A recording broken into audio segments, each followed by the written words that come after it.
Iya, saya mau langsung lanjut ke Pak Hussein. Pak Hussein, saya ingin tanya satu hal tadi yang saya catat dari pernyataan Anda ini, apakah kemudian bisa disimpulkan bahwa secara spesifik statement dari Pak Yusuf Kala ini kemudian bisa menjadi pesan untuk partai Islam yang menyelenggarakan acara, Bang Uceng? Sebenarnya iya, tetapi ini kan menjadi umum karena hampir semua partai Islam sepertinya mengalami hal yang sama fenomena yang ditangkap oleh Pak JK, ya, sehingga ini penting buat jadi introspeksi untuk semua partai Islam, bahkan termasuk partai nasionalis sebenarnya. Nah, pernyataan Pak JK jangan dimaknai secara sempit dan digiring untuk kepentingan politik sesaat atau kelompok. Sebaiknya itu dijadikan suatu tantangan, semacam pekerjaan rumah, sehingga konstituen di bawah masyarakat kita itu bisa menyalurkan aspirasinya dan mempercayai infrastruktur politik kita sebagai sarana untuk menyampaikan aspirasi dengan baik. Dan figur-figurnya muncul figur-figurnya muncul sebagai tokoh-tokoh karismatik seperti Habib itu. Iya, sebentar, maaf saya potong. Berarti saya ingin menegaskan bahwa iya betul statement dari Pak Yusuf Kala ini untuk partai Islam yang kemudian ini menggelar acara. Betul ya? Tadi Pak Hussein mengatakan seperti itu. Salah satunya, iya.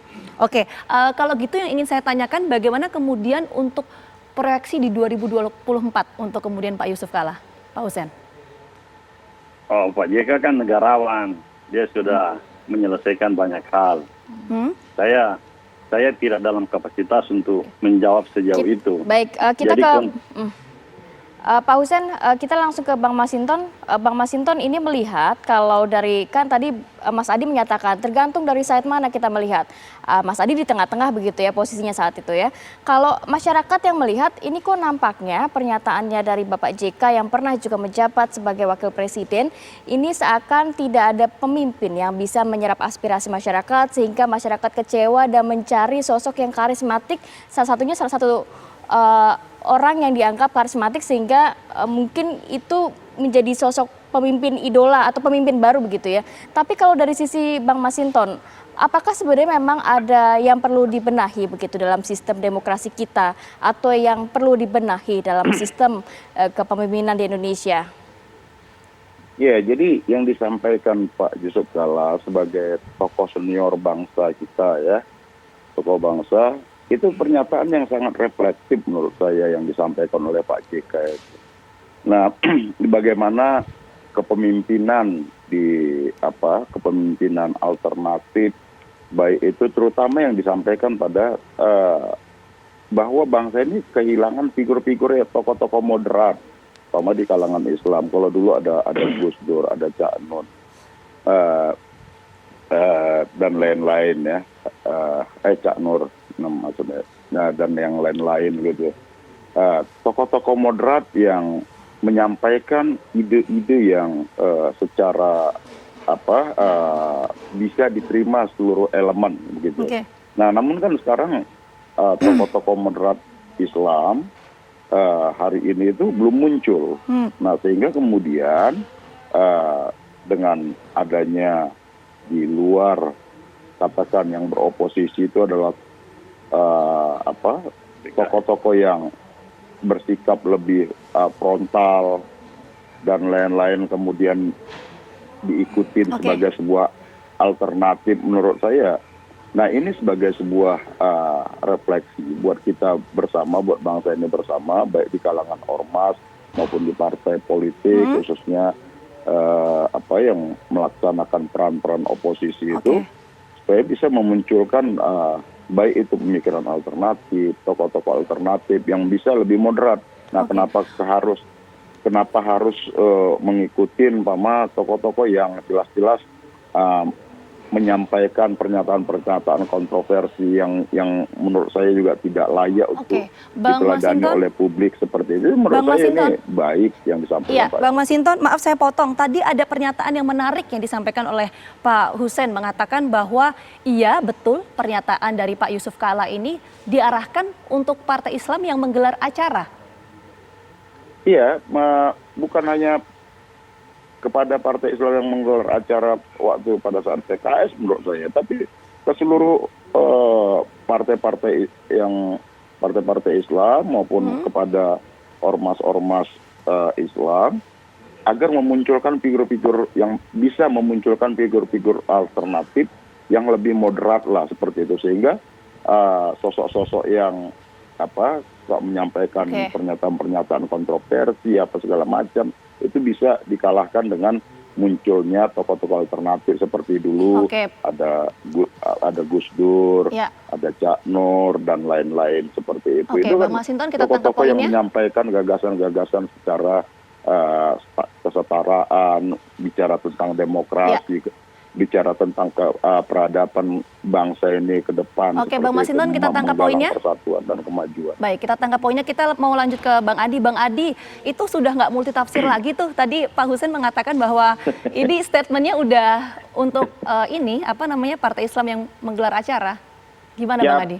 Ya, saya kira tidak ada soal bahwa segala hal apa yang disampaikan oleh Bang Hussein tadi sudah clear dalam perspektif Bang Hussein dan Pak JK dalam konteks untuk memberikan satu kritik terhadap satu fenomena Habib Rizik yang muncul belakangan. Tapi kita juga tidak bisa menutup mata bahwa pernyataan Pak JK ini tidak terlepas dari sosoknya yang juga seorang politisi di samping seorang negarawan. Jadi cukup bersawab statementnya. Jadi bukan hanya ingin mengkritik PKS dan partai Islam lain yang relatif belakangan tidak pernah muncul sebagai satu potret aksentuasi dari sebuah aspirasi dan keinginan masyarakat. Iya, bahkan Pak Hussein tadi sudah menjelaskan mengenai bagaimana kemudian seharusnya oposisi ini bertindak. Contoh PDIP 10 tahun di luar pemerintah tadi. Kalau dalam konteks itu saya kira tidak ada perdebatan dan pembincangan soal pernyataan Pak JK tidak akan ramai, ya Ratih dan Vita. Tapi orang kan selalu mengaitkan bahwa pernyataan Pak JK ini bersayap dan menyasar kelompok-kelompok lain. Makanya kalau kita melihat perbincangan medsos beberapa hari ini, maka muncul bahwa pernyataan Pak JK juga dialamatkan kepada penguasa. Hubungan baik dengan pemerintah, hubungan baik dengan Jokowi, dengan Pak Mega, dengan SBY dan lain-lain kan tidak menutup kemungkinan bahwa Pak JK juga selalu mengkritik dalam konteks untuk membangun satu kesehatan demokrasi. Itu tidak bisa ditutup mata. Ataupun misalnya kalau melihat pembicaraan publik bahwa sebenarnya Pak JK juga seakan-akan statementnya itu diarahkan oleh publik, dialamatkan oleh publik untuk menyerang Anies di Jakarta. Ini adalah bumbu-bumbu politik yang memang kita tidak bisa menutup diri dari perbincangan yang belakangan ini menjadi satu spektrum politik yang membuat statement kekosongan kepemimpinan itu menjadi konsumsi yang sampai sekarang nggak selesai. Soal itu saya harus katakan kita dan Ratih bahwa politik kita itu kan seperti rumah kaca. Apa yang dilakukan oleh Pak JK, apa yang dilakukan oleh Bang Hussein, Bang Masinton, itu secara transparan sudah bisa dilihat kemana arah politiknya, kemana sindiran politiknya, dan tentu manuver-manuver yang lainnya. Itu yang saya bilang bahwa pernyataan Pak JK tidak bebas nilai. Pasti tafsirnya politik. Tapi yang paling penting adalah Pak JK ini selalu dikaitkan kedekatannya misalnya dengan Bang Anies, Adi. dengan Jakarta, dan lain-lain. Bang Adi, maaf saya potong sedikit pertanyaan singkat mungkin Bang Adi. Apakah ini kemudian bentuk manuver dari Pak Yusuf Kalla untuk kemudian membiasakan sikap politik yang menuju 2024? Ya, saya kira bagian dari itu. Tapi yang jelas dalam konteks yang lebih jauh, Pak JK hanya ingin menegaskan bahwa politik kita itu adalah politik kompetisi, tidak bisa menutup ruang untuk bersaing. Tapi jangan lupa bahwa kelompok-kelompok yang selama ini dianggap kontroversial itu memang harus diamputasi. Maka harus muncul kelompok-kelompok yang lebih toleran, kelompok-kelompok yang lebih membumi, yang tidak menimbulkan kegaduhan. Jadi silent majority, kelompok-kelompok Islam yang selama ini berdiam diri, jadi harus muncul sehingga menjadi idola yang tidak hanya menjadikan HRS sebagai satu-satunya tumpuan dalam melakukan protes-protes jalanan. Kan begitu sebenarnya. Dalam konteks itu tidak ada perdebatan. Baik, terima kasih banyak Mas Adi Praitno, kemudian juga Bang Masinton Pasaribu dan juga Pak Ucen untuk waktunya pada pagi hari ini. Semoga dalam keadaan sehat walafiat selalu begitu ya. Terima kasih. Assalamualaikum. Waalaikumsalam.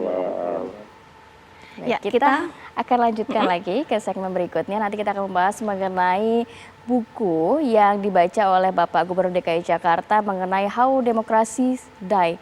Ini sebenarnya ditujukan untuk siapa? Kita akan hadirkan informasi dan